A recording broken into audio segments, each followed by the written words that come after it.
Triple is going to be first up versus Diabolical setting up a gate. We're swapping out to that Unholy Death Knight, which is a little bit more reliable when it comes to PvP. Got himself Grippy Ham, blind onto the Succubus, looking for a grip for Diabolicus. Got himself Reflect, but it's going to be a pet interrupt, knowing that he can't really go for interrupt while Reflect is up. He can't go for the Death Knight interrupt. He's sending the pet, which is so good. Dia trying to go for a big board. Triple is summoning up a couple of, at least one more major homies. Hey, wait, does he get a major to the dead? You are playing the Apocalypse shorter cooldown then, huh? Trying to go for death goals from a distance.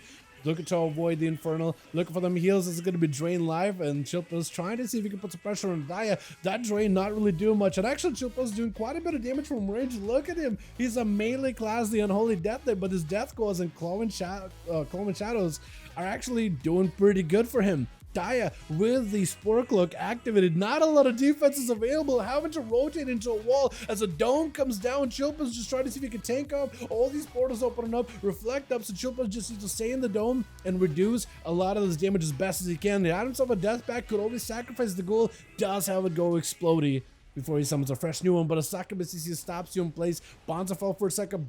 Blind, just trying to give himself a bit of a breather. Mortal Coil runs you out. Bonzafell does not break though. It's going to be a quick stun before Dia can go for a stun of his own.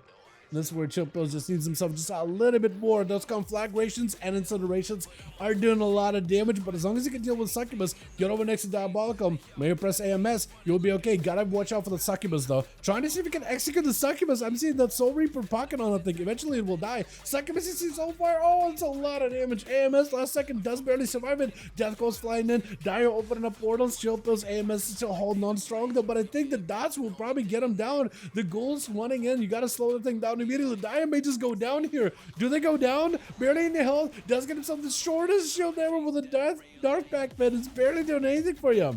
But he got himself at least a little bit of health. Mortal Coil could be huge. Unless Chilpa's got someone for this one. Stun, Trinket, Mortal. Oh, the Mortal almost connected. That was so close for Dia. Ah. That was so close. Well played by Chilpa. So close for Dia, man. Could have been anyone's game, honestly, as a Legendborn comes out. Chilpa's with an IBF. May have to rotate into a lot of defenses. Trying to get aggressive with Roki. Full pets are up. Gargoyle is up. Trying to go as much damage as possible. Maybe look at a death pack very, very soon right now. Needs to get himself an Apocalypse. Does go for the big Apocalypse. Death pack. Trying to see if he can hold off from it. Blanche Roki for just a second. Looking for those death strikes. Freezing trap. Roki, not a lot of health available. Hold on. Mans might just die right now. Hold on. Is there a Soul Reaper on him? Goes in for a big heal. Chilpa's trying to see if he can avoid it. Letting the pets do a lot of this work as the army of the undead is doing numbers on the guy. Actually doing a lot of damage. Roki could go down here. Got himself Exil. This is going to be a swarm for Chills, gripping him, but also charge to see if you can charge him with a coordinated assault either way, though. Chilpa's with a death pack, doesn't have a lot of ways to heal. Massive Apocalypse, and Roki does go down. Chilpa's turning it around.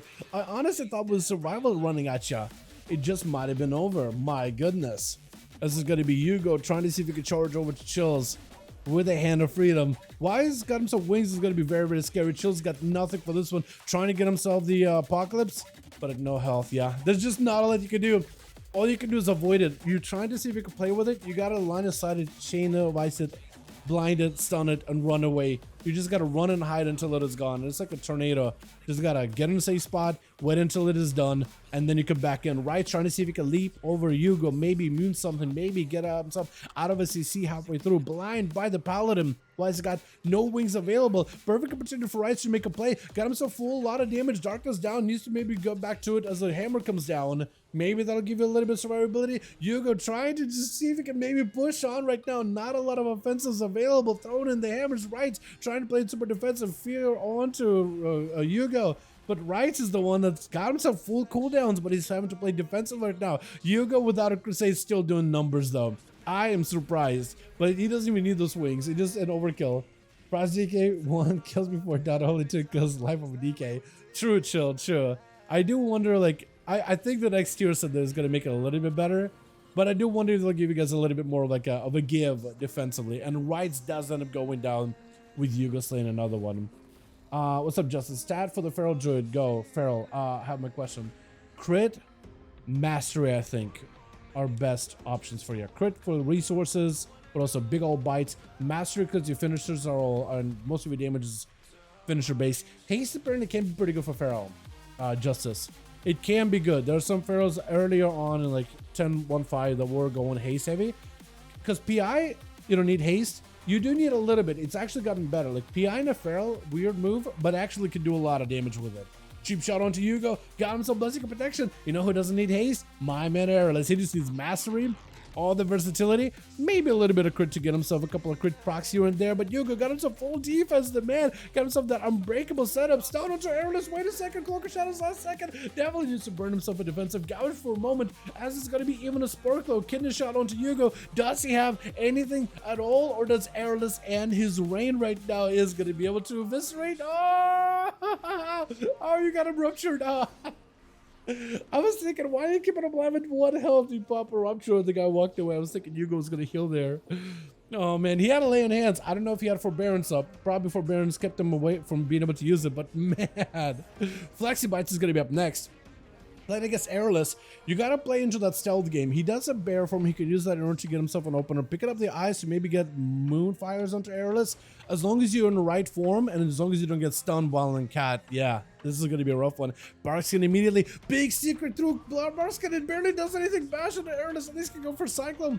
Needs a heal right now, but look at the damage you can do through Barkskin and cat form. You have to be in bear, does go for the Battle Master's Trinket, give yourself as much healing as possible. Airless, I think, does not have a single wink of dots on himself, so I think you should be able to catch yourself a reset. He also got a stealthy ghostly homie next to him. We can barely see the shade of that thing when you stand still once in a while. Flexi Bites to get in there at some point. Wall with Thorns. That is a lot of damage commitment. That's a lot of defense. It's going to be dodged by Airless, but doesn't really want to do a lot into the Thorns. He's backstabbing, but very narrowly. Very barely. Blind onto Flexi, though. I don't know if he was expecting a stun, a trick on him or not, but that's going to be a big stun into Flex Bites yet again. Massive secret technique as he goes in for a bite through all those stuns. Airless does still have dots wadding him down. This way he's trying to see if he can get away. Demonic seeing the smoke bomb, but he's also trying to see which way Flex is going, or Airless is going. Does he have dots? He's clean. He's actually clean. Demonic needs to get in there, take out Airless as soon as possible, but also needs to be very measured, because he still has immense and bite to get through, man. Kidney shot. Demonic does go in for a feint there as he sees that Shadow Strike, though, so that's a good move. Does end up shrinking out with a blind. Kidney shot onto Airless. Cheat Death doesn't keep you alive this time around. Does it keep you alive or no? Cheat Death actually kind of kept him alive, but that next anniversary just ignored the 85% DR. But I guess you have no health anyway. I don't know, man. At least it procced, right? It's better than not proccing at all. Immense is up next, though. Elemental Shamans have quite a bit of an advantage over melee classes in most cases because of their ability to just toss them around everywhere. Even against rogues, right? With that Fire Elemental or Earth Elemental, you can just constantly have someone there denying the rogue a reset behind the pillar. The constant damage, the freezes, the roots, the control you establish on the rogue is actually kind of brutal, honestly. As a man's charging out, trying to maintain the light inside over Demonic, he definitely got to rotate Frost Shocks into those Earth Shocks as well in order to get himself some slows on the Demonic. The Lava Bursts are doing quite a bit of work. The Instant Casts are also just fantastic for the guy, trying to go for a bit of healing, and even at 50% dampening, Elemental Shaman could do quite a lot of healing. But he's definitely got to be very careful with the rogue. Every kidney shot could be deadly. Cloak of Shadows for Demoniac gives him an opportunity to set up. He's building comp points, so he wants to go for a kidney shot. This is where, if Immense is careful, maybe you pre-burrow that kidney shot, you will be golden. There goes the kidney shot. Knockback, trinket out of Immense, just trying to keep himself alive. Big knockback of Demoniac as he gets super low. This will want to recover health, but the rogue is just gunning for it. He wants to get in, but Demonic is a little more careful, wants to make sure he gets over a reset. Light and Lasso, Immense. I don't know if you got Burrow or not, but Rogue is probably going to step on you right now. Burrow, if you have it. Oh, doesn't get into this Eviscerate. It's had good go there. Big meteor coming down and bites. Does end up cleaving you down with a blade. He knows exactly where you are. He got your number. As long as he gets himself a good opener on you, he will be okay. Shadow Step does get himself line of sight. Moonfire still connects. Full bleeds are up. He's charging in. Full stun. Convoke. And let's go. Oh my. Cheat Death. Did you cheat Death earlier? Or is that another one of those situations where cheat Death just didn't proc? I gotta look back at that one. 2 for my man Chilpus, but Hugo slamming it out. Demoniac does end up holding his own. But man, it's rough like that out there, dude. Once cooldowns are down, what do you do, right? What do you do? Let's get us another going, boys, yeah?